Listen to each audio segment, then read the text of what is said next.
Part 3, sorry, I just keep talking. So disclaimer, this is an act for entertainment purposes only, based on true events of corruption of the OPP, and should not be broadcasted in any way, shape, or form without my written consent. Now you have it, you can broadcast it. Actually, use my verbal consent. You can broadcast this around the world. You're welcome, because Big Dick Mafia needs to be spread. It will spread legs, it will spread mouths, it will spread buttholes. Funny, eh? Anyways, yeah, so Big Dick Mafia. So who else is part of Big Dick Mafia? Fucking McGregor. That's the Big Dick Mafia, man. Well, at least I want him to be. Like, I can't just say to tell him he's in it because he's a fucking animal. So I'd have to ask him politely, Mr. McGregor, would you please join the Big Dick Mafia exclusively? So, you know, I see this man, not only a warrior, but I see a woman who stood beside him and helped him. That's what a good woman can do, right? Because I'm sure, I can't factually say anything, but I would imagine that this woman was a big part in his life. And, you know, look what a good woman can bring you. That's why it's important to not sleep around and find one fucking queen. Anyways, okay, next topic. Oh yeah, back to the justice stuff. Oh, we got papers. Oh yeah, cum in his ass. So, I would love this dirty cop to be cum loaded, double barreled, pump after pump, like line this man up, right? 15 big black men. I have to say black because they got the biggest dicks, right? So, like, fictionally, according to Google. So, get that rhinoceros fucking black. Like, you know, you go back, you never go back. You'll be in a wheelchair, that fucking movie. That type of shit. Run train on him. Even though, like, the 12th guy might not want to after 11 cocks have been roped her. So, like, maybe do an STD check so everyone's okay with it first, right? And then, like do it professionally so no one gets hurt. You know, like, or the black man don't get an STI from one of the other black men. Like, you do it professionally. It's safe, right?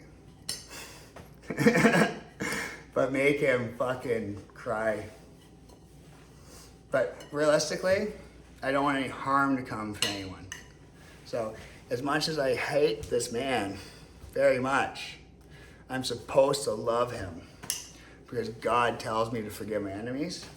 So in the same breath, I will revert back to my Christianity and following of Christ and say, don't fuck him in the ass.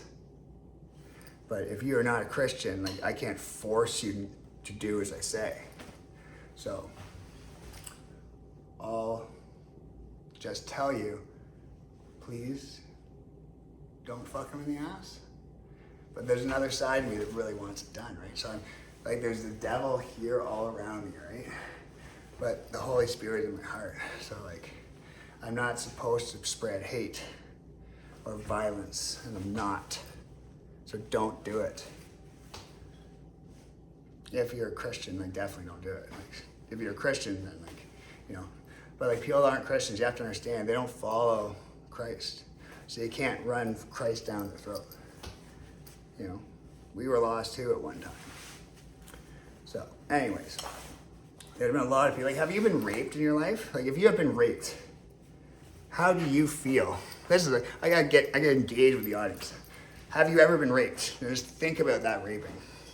Well, I actually don't think I don't hurt you, but like, was any justice done for you? Okay. Now, are you a black man? And has a police officer ever disrespected you, falsely charged you, done anything wrong to you? How do you feel about that? Right? Have you been raped by the Catholic Church? Has the Catholic Church ever done anything to harm you or your family? How do you feel about that? Did you get any justice? Right? Was your child murdered? Your child abused, your child bullied, your child committed suicide, your child, anything bad happened to your child and you had no justice. But everyone knew. You did nothing. Think of that. Right?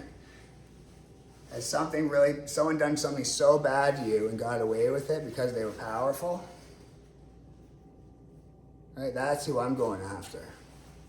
So if you got my back on that, I will fight for you. I don't give a fuck. I don't know what I'm doing in life right now other than fucking screaming on a phone. The only thing I care about is my family. I haven't even got to the point of the video. I don't even care, I'm just fucking, this is my life right now. It's me rocking around fucking doing shit, fucking, you know. But when the camera goes off, because Natalie Jackson is a good friend of mine. Her mother seems to like me, so she's been calling me and praying for me on the phone and stuff. And that calms my soul. And she told me to listen to the God music, and it calms me down. So when I listen to God music, I'm totally like different character altogether. I'm back to myself and peace. But the music's off right now, and there's still no justice, right? So it's in my mind. And I'm walking around my house, and it's like, under house arrest, basically.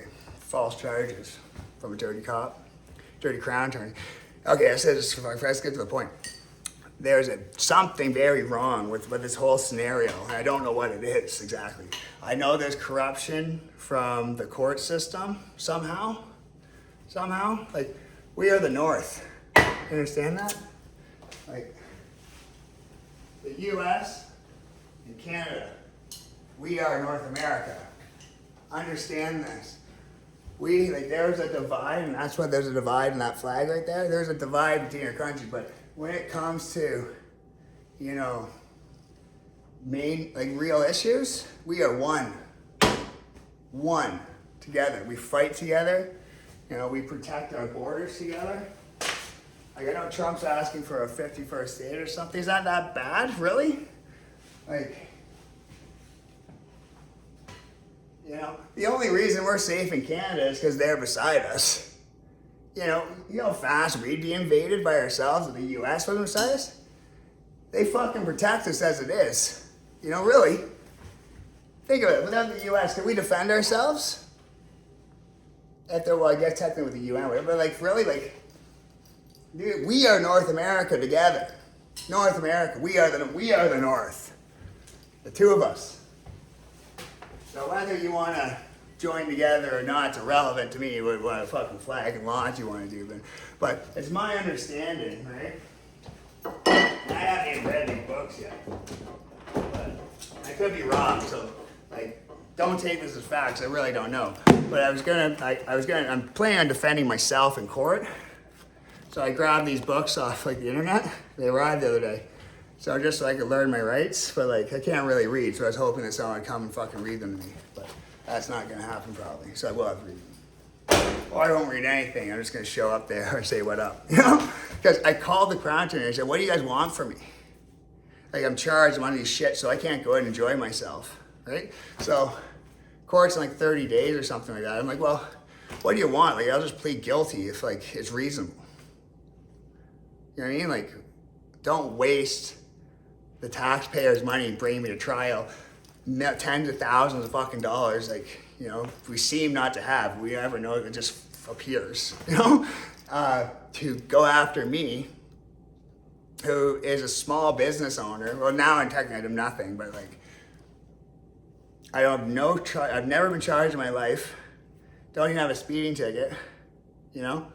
I made a YouTube video that insulted a police officer that is a corrupt, dirty one, to entice him to see if they would come after me, which they did. The Ottawa police didn't charge me. The Toronto police didn't charge me. It was that OPP station that charged me. And they had it uttering death threats. I didn't utter a death threat. I was speaking my feelings and my thoughts as a human about injustice on the internet. And maybe obviously I insulted the fact that your dick is tiny, right? But that's a fact. You know, and your hands are, I made fun of your hands. It's a fact. It's not like you're hidden. Like, you've literally sexually assaulted other female police officers. Does no one care about that? Like, if you are a female, think about this, and all you're fighting to go work and equality and like fucking, like, you know, like, we want equal pay, we want our rights. Like, good for you, women. Like, I'm fucking proud of you. I stand by you, you know? But you understand there is no equality, and like, especially for men in the justice system, when it comes to being charged with false rapes and getting away with it. You know, like my brother lost his whole house. He lost everything in his life because his wife intentionally tried to steal $1.2 million from him. So he's now homeless with his 2 children. And my brother raises these kids, those 2 in the picture, from birth by himself. So my brother's a single father, raised 2 children because Emily was ill and couldn't be around for a long time. Long time, over 10 years. So my brother raises kids on himself. My brother's a good man, you know? And this one girl falsified a rape on him. She lost everything. The judge scolded her. I got the fucking paperwork here. I didn't know. Like, I gave her the benefit of the doubt because like my brother ain't no fucking rapist, man. I've already seen him protect women. Ask any girl you know. Like, my brother's a good man. And but you know, okay, maybe, you know, don't think so at all. Not a fucking chance. I got your back, brother. But I will hear what she has to say, and I will question you later if it has any factual baseline. But this girl couldn't keep her story straight at all. She lied 1,000,000,000 fucking times. She couldn't even remember where she was raped. If it happened in the living room, the laundry room, the fucking kitchen, you know? I'm understanding, I wasn't at the trial, I don't know what the judge wrote, but my understanding is that his lawyer was fucking just ripped her apart. And she said, she stopped the thing and said, does this even have to go on? You know she's lying. Judge, you know she's lying. You know she's lying. Do we even have to go on? Do we have to go through the trial? Can we just end it now? But we had a good judge, whoever he was. I haven't read the actually got his fucking name. But I don't know where the paper is because normally I'm together and all my shit scrambled over this. My brother lost everything in his life. Everything.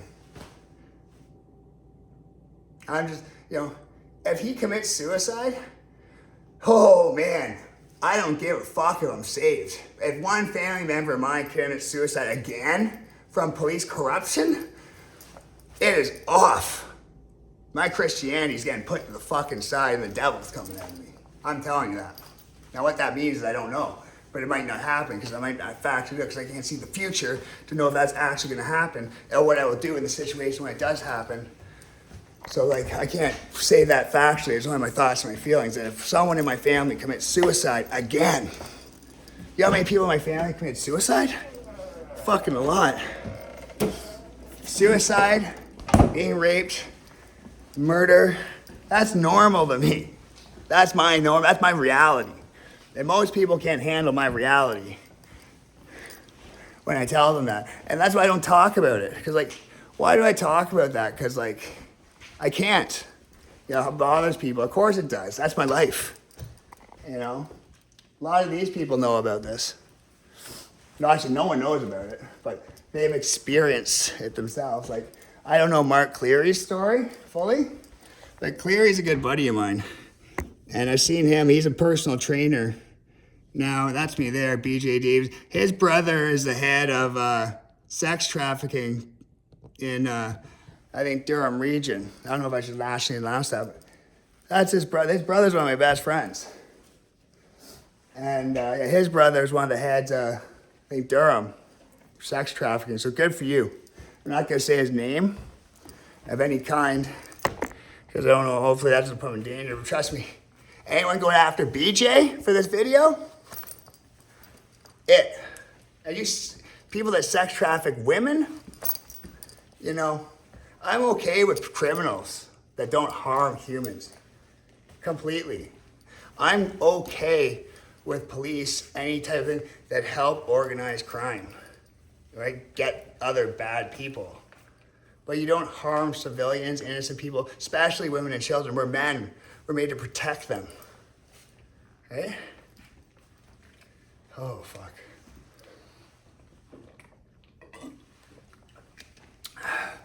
I couldn't tell you what I'd do if I came face to face with a sex trafficker and knew that they were doing it. They wouldn't see the sunlight the next day. That's for sure. I would probably try to talk God into them, and if I couldn't, I would show them the devil. Or, like, that's a metaphor to send them to hell, which is also another metaphor to technically indicate that I would kill them, but I wouldn't kill them, right? Because I don't do that. I never do that, so I wouldn't harm. So my thoughts, my feelings, is that's what I would do.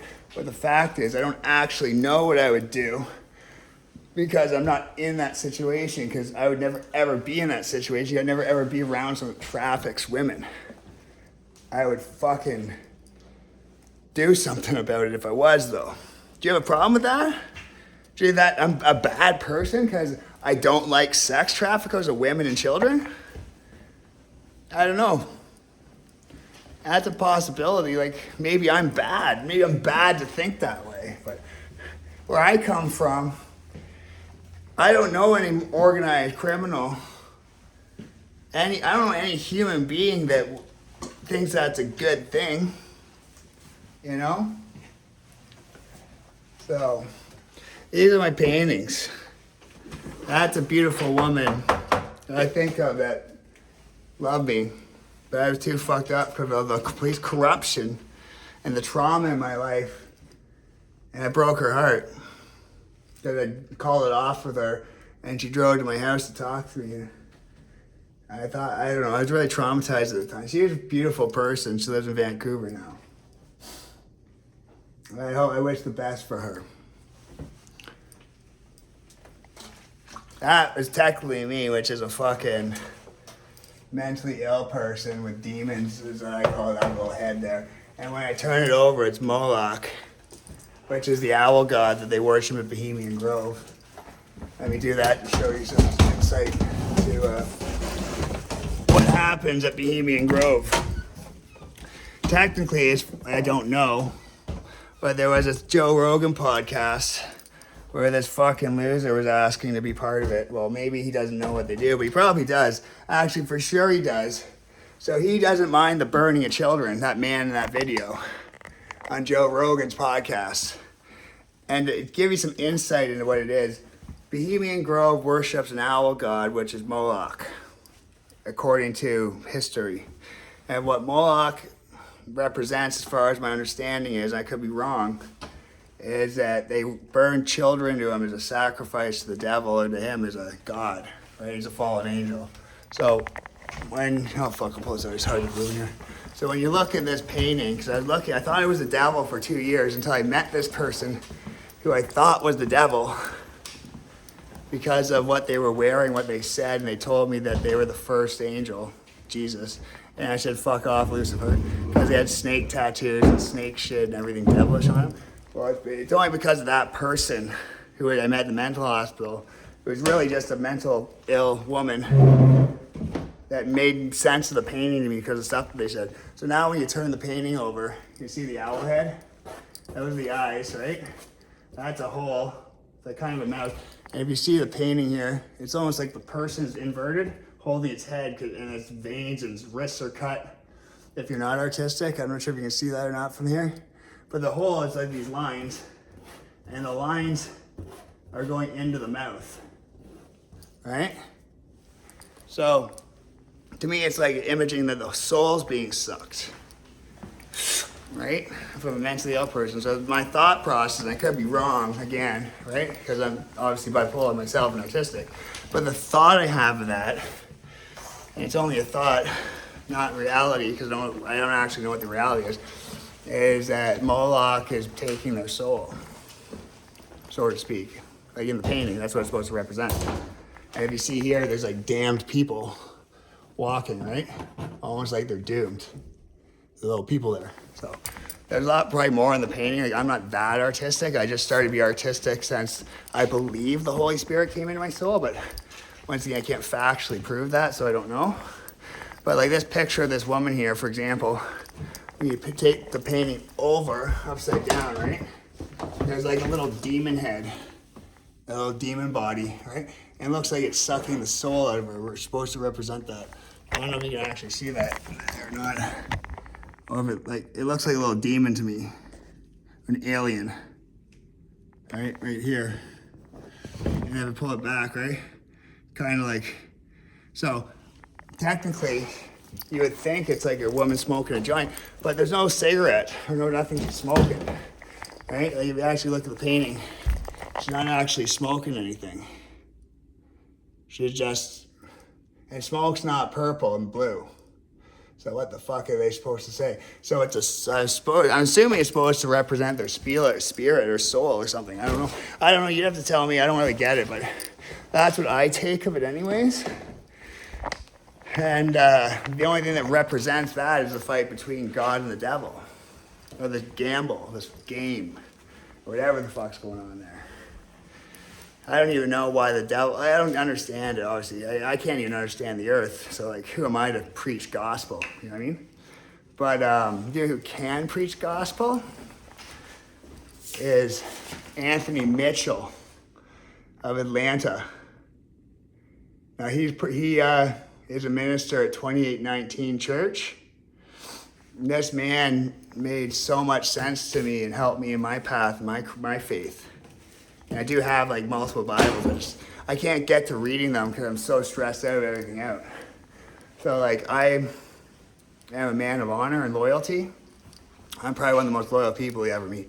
So when I do read the Bible and I find the direction of my Lord, which is Jesus, Yahweh, or whatever you want to call him, I will follow him, his teaching to the best of my ability. You know, am I perfect? No, I'm a sinner still. So sin will still come for me, but like, will I ever harm another person? I never have. So I would only assume that would be the case, right? But you have to understand, like when it comes to my family, my immediate family, like if I can stop something from happening, I'm gonna.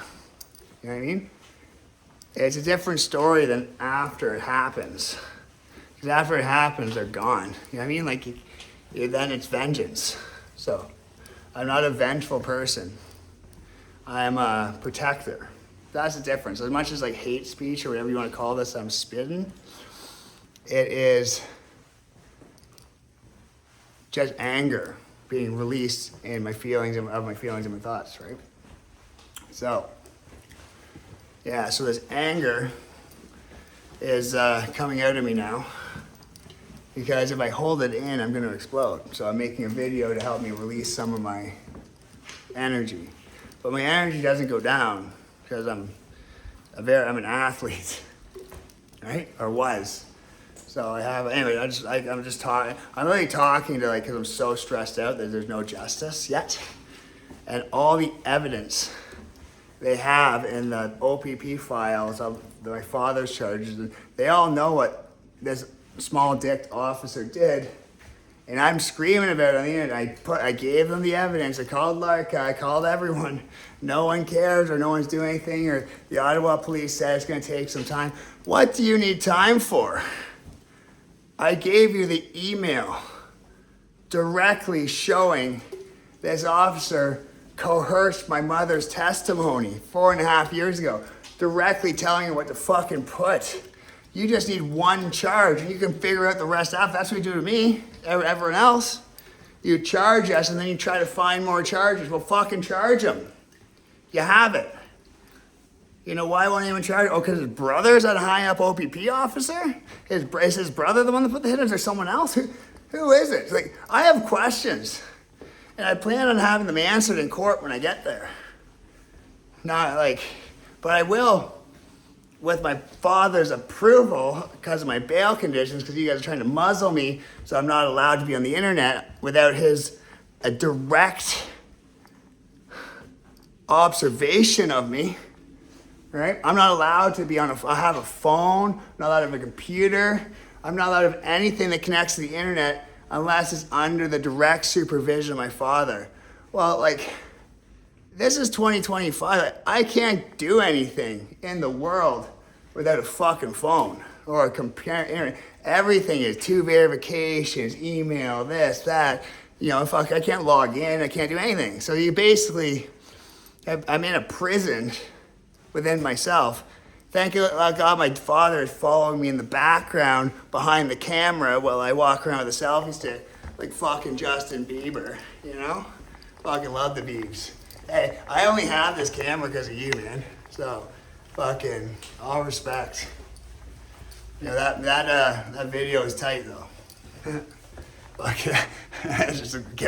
Did he actually, like, that, obviously he's got the money. That's fucking awesome, man. Yeah, like, I would love to just rent, like, a whole fucking resort and just bring everyone. You know? That'd be dope. Obviously, I don't have the money to do that, but that'd be cool. But I don't drink. Like, so I'm not drunk. I don't get drunk. So, like, and if I have vacation, like, I want, like, just peace with, like, my chick. But, like, I guess that we were fucking young then, but fucking, that's awesome. Anyways, back to that. Police corruption. Sorry. I can only hold character for so long.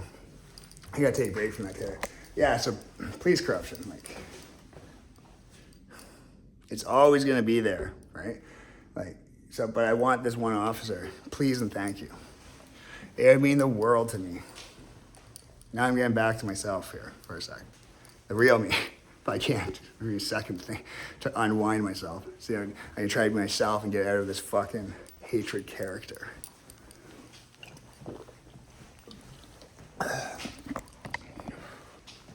Okay. Right, Jess, shall we breathing? I've never tried it, but right now. Okay. Yeah. So I'm asking politely, please, for the billionth time. I don't know who to ask. So I'm asking the public to please help me bring justice for my family. Not even justice, just like some peace and closure. Right? Can you imagine having, like, think of this, when you are raped, your child's murdered, your kid's missing, you know what I mean? And you have to worry every night how they are. You know, you just know they're not with mommy and daddy, like your daughter's gone, your son's gone, you know, you're wondering if they're screaming. You know it's not good, you know they want their daddy and they want their mommy. Well, that's me right now. I want my daddy, I want my mommy. Like, I want my dad, I want my mom. To be at peace, regardless of what outcome is, you know. And it's over nothing. My parents had a fight. They had 40 years of marriage. They had an argument, they were both drunk, my dad broke a door. He was charged for mischief because my mother owned half the door. Well, if you want to get that technical, half the door was broke, or split the top. The other half was not. So my dad broke his half of the door, not her half. He should have never been charged, period. If you want to get that technical. Fucking assholes. But that led in, that's all my dad's charged for. That's how this whole thing started. My parents got drunk one night, and the first time in their life, had a disagreement, whatever, how no one was there but them, right? But I talked to them. I'm the one that told my mom, dad, kind of pissed off, like, what the fuck's going on? I did that. It was me. So I have a very good idea what was going on, which is a personal thing that has nothing to do with the fucking, I'm not gonna talk about it. But the charge, so what is the fact? What is the charge that started this whole thing that's cost the city of Peterborough, or Kawartha Township, or whoever's paying for it, Peterborough or OPP, whatever it is, hundreds of thousands of dollars? What started it? Well, my dad was charged for breaking part of a door. And they charged him for that because they said that my mom and him are 50-50 owners of that door in their home. So they charged him for breaking a door. But if you're gonna get that technical, there is only less than 10% of the door broken. So if my dad owns half the door, there was not over 50% of the door broke.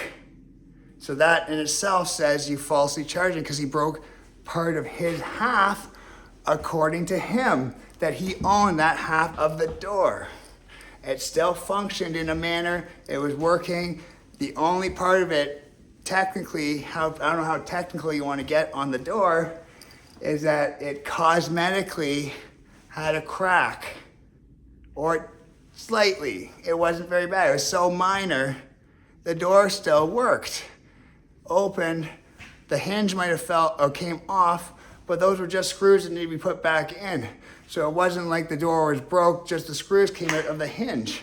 So let's get real technical now, actually. So he owns 50% of the door. So he can do what he wants with his 50%. Is that how it works? Right? You gotta tell me. That's a pretty bullshit charge. The only charge that led to everything. And what did it lead to?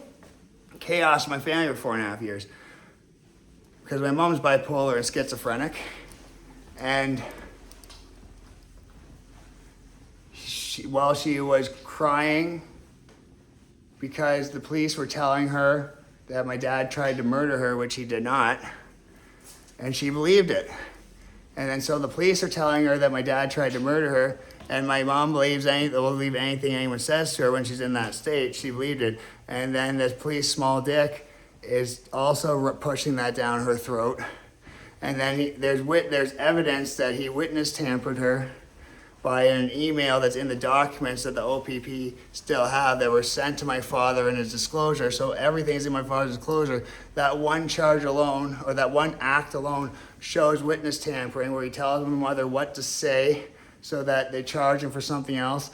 They tell my mother to write in her statement that the store was closed down, so we've lost money, so we can charge him for that. They tell him, this Mark is giving her direct instructions in an email from his personal OPP computer to Wendy's computer what to say so they can add on charges. And all of it is a lie, because I work for our store. Our store never shut down. I'm a witness. It never lost money. There was no harm done to our business from a shutdown. So that's a lie. So Mark is asking or instructing, coercing, whatever the wording is. I don't know what word to use, but that to me, I believe is a crime in itself. Is it not? Is that coercing a witness, leading Wes's testimony? I don't know. But also what's not documented too, which my brother told me, is that during his OPP interview, which is supposed to be in recording, is that the OPP also were telling him what to say, misleading him, telling him, and they were trying to coerce his statement so they could charge my father. They were so hard up to charge my father, I don't understand. Why? Like, the damage is done. You cost us over $60 million. We lost our company. I had to shut down. Our store in Ottawa shut down. Our store is nearly bankrupt because we have a bipolar woman that can't function running the store. That she's buying stuff. She can't sell it. If you went in there to buy a vanity, you probably walk out with a fucking sandwich. You know what I mean? Like, she can't. We lost our family home. I went to bankrupt. I was a multimillionaire. I'm bankrupt. Technically, on paper. I'm on welfare. Got ran over by a car. There's been fucking 100 police to my house. 7 mental illness incarcerations into the fucking mental hospital because people didn't like my videos, drugged me up, caused me to get addicted to gambling because while I was mentally fucked up on their medication, I believed when the gambling started to be advertised and it kept on coming because I'm religious. I thought it was an act of God, and God was telling me to gamble. So I took that as a sign with my mental illness to gamble. So I gambled away hundreds of thousands of dollars. I did make $2 million in gambling, but I lost 2.3 or 4 million. So I had a lot of money saved up, and then clearly I went overboard with like 300, 400,000. And then that led to me, I didn't actually.